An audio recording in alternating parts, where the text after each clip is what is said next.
Somebody puts out a hit on this head of a mafia in Russia. This is set in Russia. And she's like, that's fucking crazy. Nobody's ever been to this man's compound and you want me to kill him? Okay.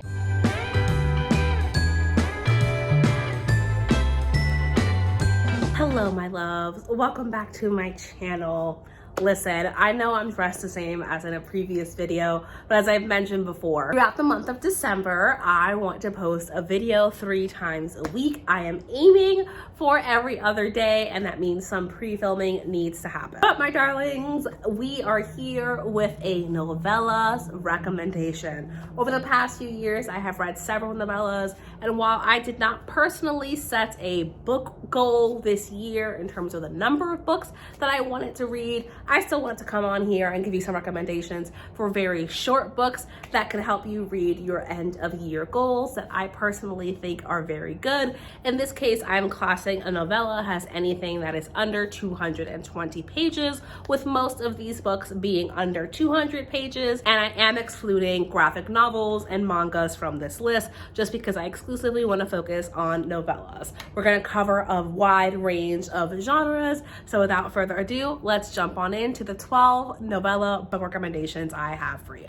It is a surprise to no one that we are starting off this list with a monster romance. This is I Married Juan Jin, a book that I recently finished. It is a novella that is 108 pages in length. In this book, we are in the same world as I Married a Birdman and I Married a Minotaur. This time we are following Juan Jin. Juan Jin is a hybrid creature. I think he's part Minotaur, part something else, and he's been bullied his entire life because he has a disability that people take advantage of, and he also has an extreme amount of aggression for his species, so he is always picking fights. And one day he goes to this colony, the human colony, where the bird people are, and he meets this woman named Laura, I think, and he very much immediately feels a mating connection with her. And this is a very sweet and short love story of how they come together and how they fall in love. This is very steamy. I would say it borders on erotica, but there's an equal balance of the romance to the smut, and it's not just smut. It's a super quick read. I give it 5 stars. It is a very fun time if you like monster romances. Do I think you need to read the other 2 books in the series to get it? Not necessarily, but I think reading I Married a Minotaur first will lend to your better enjoyment of this book. The second is a super short story by Darcy Coates. This is Crawl Space. It is 20 pages. The audiobook is on Everend. I highly recommend if you want to listen to that. If you're like, what the fuck is Everend? It's what used to be Script. That's what Everend is. So in this book, we are following a teenage girl and her parents who just moved into this house, and our teenage girl is hearing knocking in the walls. She doesn't know what that is, and she comes to find out that their house has a history, and perhaps some things are lingering. This is such a short story that I can't tell you anything about it because anything that I tell you would be a spoiler. But know that I gave this book 5 stars. The next book is The Dollhouse Murders by Betty Wren Wright. This is a middle grade story coming in at 149 pages. Full disclaimer here that it was written in the 70s, and some of the language around our main character's little sister is just not the language that we would use today. But in this story, we are following a young girl. I believe she's about like 12 years old or so, somewhere within that preteen range, and she is having a hard time because she feels like forced to take care of her little sister and to always look out for her, and she really doesn't want to. Her friends don't really understand her little sister and avoid her, and she is upset.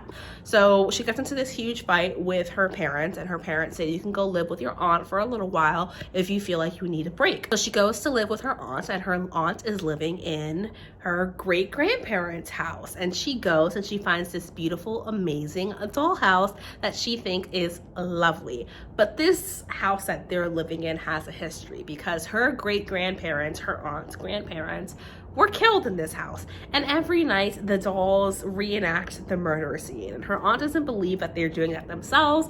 She feels like the girl is doing that, and it creates some tension. This is really enjoyable and much darker than you would think it would be for a middle grade. Like, this is about murder. like straight up murder, and I really enjoyed that aspect of it. If you like a classic murder mystery and you want something a little bit more accessible, I would check this out. It is a middle grade, so keep that in mind, but to me it reads a little bit older just because of the serious nature of the topics, and I really enjoyed the complexity of the characters in this book. Another middle grade, which is sitting right behind me, The Haunting of Evelyn Jones by Phil Hicks. The Haunting of Evelyn Jones comes in at 216 pages. In this story, we are following Evelyn, who is going to go visit a family member while her parents are away in this small English seaside town, and she goes to the bookstore, and in the bookstore she finds this diary of a young girl who she finds out went missing a very long time ago. And this little girl is talking about in her journal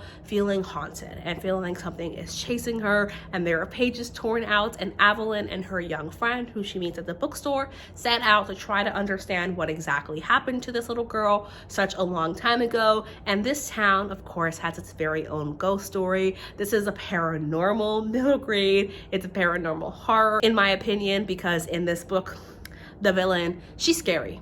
She's like legitimately scary. If you like all of the cozy, quaint, English, rainy, seaside vibes set around like Halloween season that has a paranormal ghost element to it, I think you would like this book. And now we switch gears entirely because Ivan by Sophie Lark. Ivan is a dark romance. It is a mafia romance about this woman who is a professional assassin. She never knows who hires her. She just kind of gets the hit and she gets paid. She's like, cool. So one day somebody puts out a hit on this head of a mafia in Russia. This is set in Russia.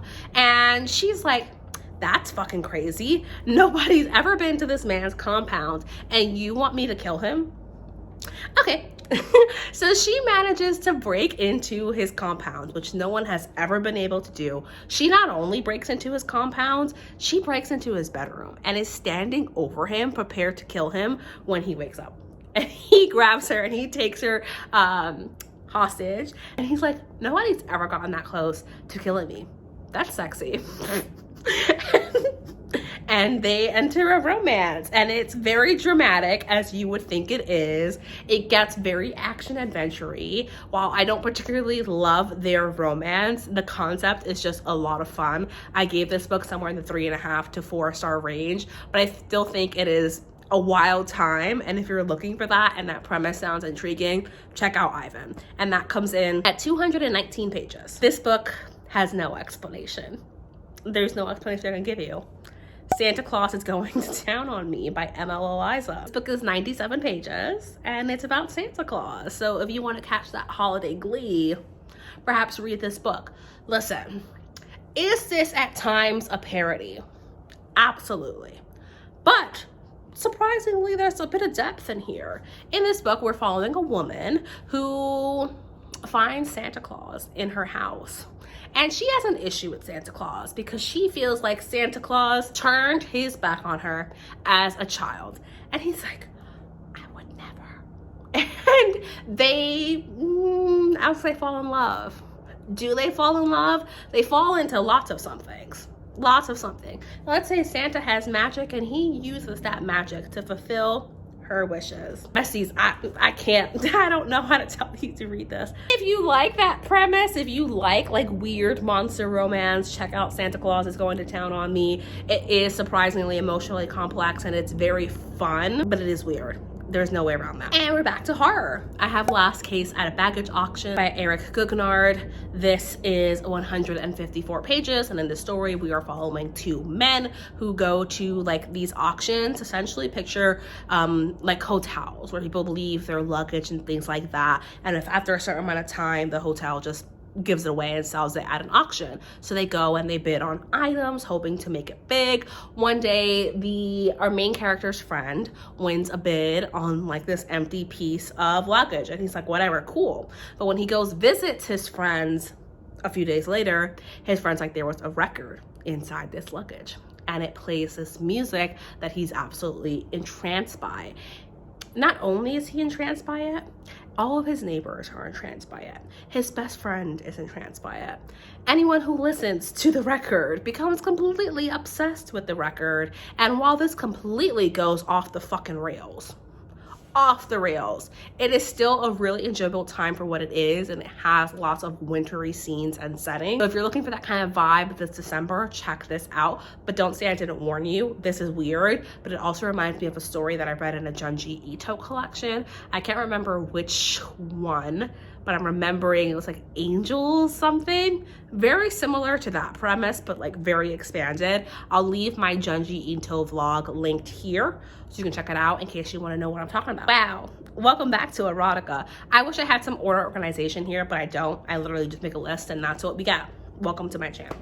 So, The Roommate by Brandy Bush. In The Roommate, we are following this woman in college, and her roommate invites her to go visit her family for the winter break. So she agrees, and when she walks into her roommate's house, she's like, your parents are fucking sexy, hot, mom and dad, super hot. So she's trying to ignore that because she's like, that would be really inappropriate. Like, I'm not super close to her roommate, but it's still inappropriate. These two are together. I'm gonna like mind my business.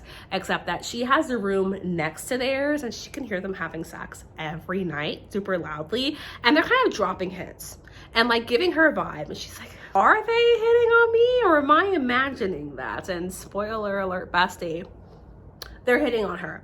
It's poly. They end up doing lots of banging, and if you're looking for a steamy good time, check out this book. We're gonna stay with smut for a little while. The Dragon's Bride by Katie Robert. The Dragon's Bride is the story of a woman who is trying to escape an abusive relationship. This relationship is extremely abusive, and she worries that her husband will eventually kill her. So she makes a bargain with a demon, and the demon says, I will take care of your husband, and you will never have to worry about him ever again. But you must enter a 5-year marriage contract with a being of my choice. And she agrees, and she gets married to a dragon lord. This is a dragon who is running a kingdom, and she agrees to be married to him. And this is the story of their arranged marriage for a set amount of time, the struggles that the dragon has with running this kingdom, and their very erotic times. What I will tell you is Mr. Dragon has 2 dicks. And that does come into play. Now, with a much shorter, smutty novella, we have The Witch's Wolves by Ellie Mae McGregor. This is a polyamorous romance featuring 2 men and a woman. It's kind of loosely a Little Red Riding Hood retelling. So in this story, we're following a woman who, for one reason or another, is exiled and forced to run. And she is chased into the forest where there are notoriously wolves. She runs into this cute little cozy cabin, and she finds 2 men there, and these 2 men are very happy and in love with each other, but they all immediately have like this instant chemistry and this instant connection. And this is not only about them banging, because obviously that happens. It's about the ways that they make her feel safe and welcome her into their family, and just like how gently they love her and let her love herself, which I thought was very, very sweet. It's set all within this cabin, so it's very cozy, and it comes in at 56 pages, so a super short good time. This one is more fantasy romance and it is smut, but I'm going to include it, or rather paranormal romance.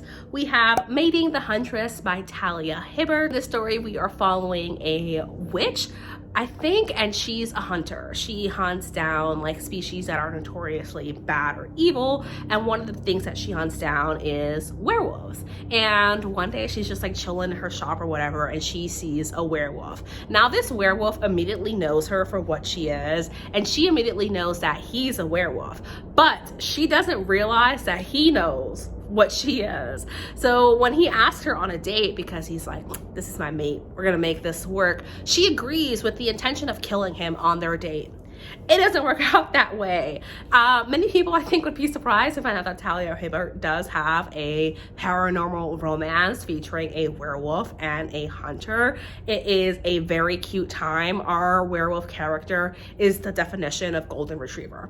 Like, worships the ground she walks on, does not care that her plan is to kill him, and they very much fall in love, and she has to defy family expectations, and it's super, super cute.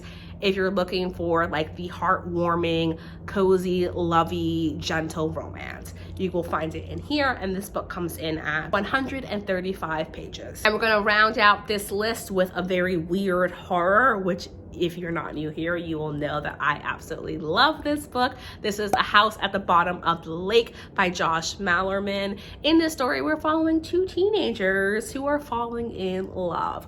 These two teenagers meet, and on their first date, they go kayaking. They're kayaking and they end up on this lake that's kind of hidden away, that apparently no one has been in. It's really hard to access. And at the bottom of this lake is a house, but this house is completely intact, like 100% intact. So they're like, oh my gosh, what the heck is this? So as they're falling in love with each other, they go back to this lake, they view it as their spot, as their house, and they're exploring this house. But of course, this house is pulling them in many, many ways. It is bizarre, it's weird. If you don't like bizarre and weird, you may not like this book, but I really, really loved it. And just the whole element of, what do you mean there's a house that's completely intact at the bottom of the lake, and just having them explore that, and also the water horror in here. Loved it. So besties, those are the 12 novellas I recommend if you are trying to reach your end of year reading goal, or if you just want to read some shorter books in these final weeks of 2023. As always, I hope that you enjoyed this video. Please subscribe if you are not already. It just really supports me and this channel genuinely so much. Like, it really supports me and this channel and the YouTube algorithm. So hit subscribe if you enjoy this video. I shall see you hopefully the day after tomorrow. Bye, besties.